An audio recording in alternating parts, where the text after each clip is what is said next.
Good day, ladies and gentlemen.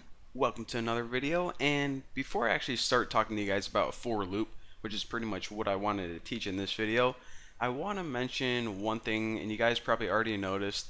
I included three other files: the C-type, string, and math.h.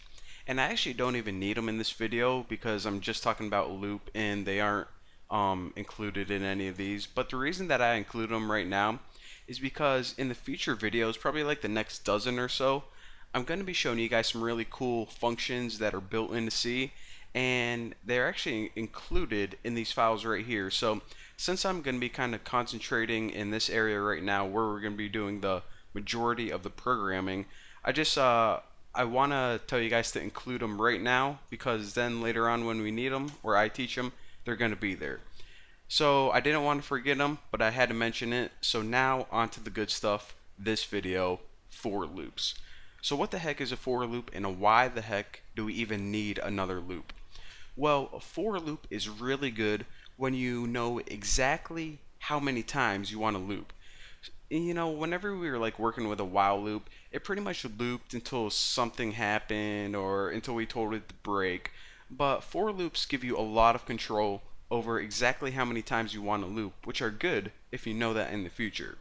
So I'll show you guys the syntax for it, and later on, whenever we're making programs, you'll see why sometimes you need for loops and sometimes they're a lot better than either while or do while loops. So right now, let's just go ahead and I'll show you the syntax. So make any variable an integer variable named bacon, and then a couple lines down, type the word for. Now the basic structure for it is basically the same as a while loop. You just use the word for, or the keyword for, instead of while. However, inside the parentheses, it's going to take three different pieces of information, and they're called expressions. Now, the thing you have to do is, unlike just a normal function or something where everything is separated with a comma, these actually get separated with a semicolon because they are indeed expressions. Now, the very first expression, you pretty much have to say, where do you want to begin your loop? So I'm just going to go ahead and begin at the number 1. So that's why I'm going to put bacon equals 1. Now, the next expression is pretty much going to say, okay, well, when do you want to end?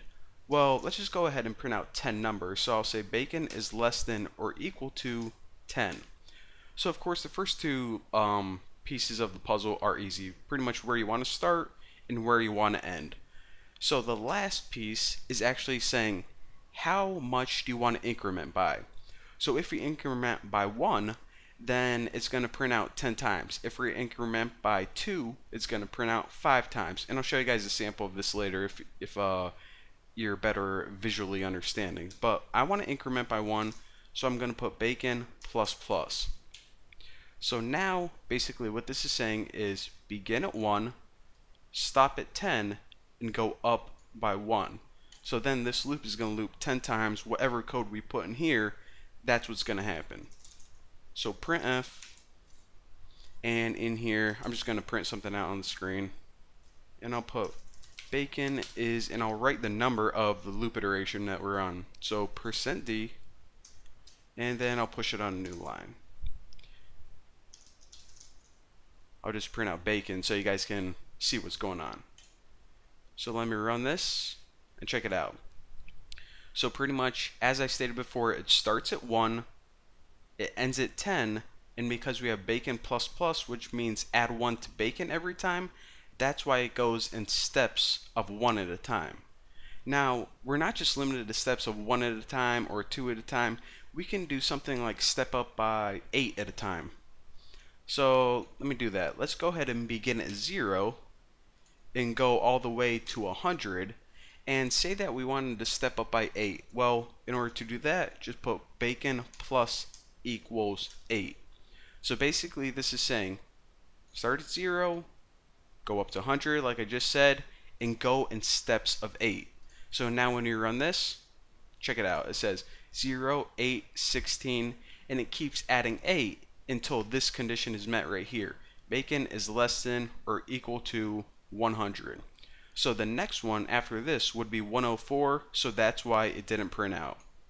So again, I know this was a real quick tutorial, and you guys are probably still wondering, okay, well, I could have done all of this with a while loop, so why the heck would I even use this? But later on, you're going to see while sometimes for loops are incredibly powerful and why they are incredibly also beneficial in the future programs. So thank you guys for watching, and well, I'll see you next time.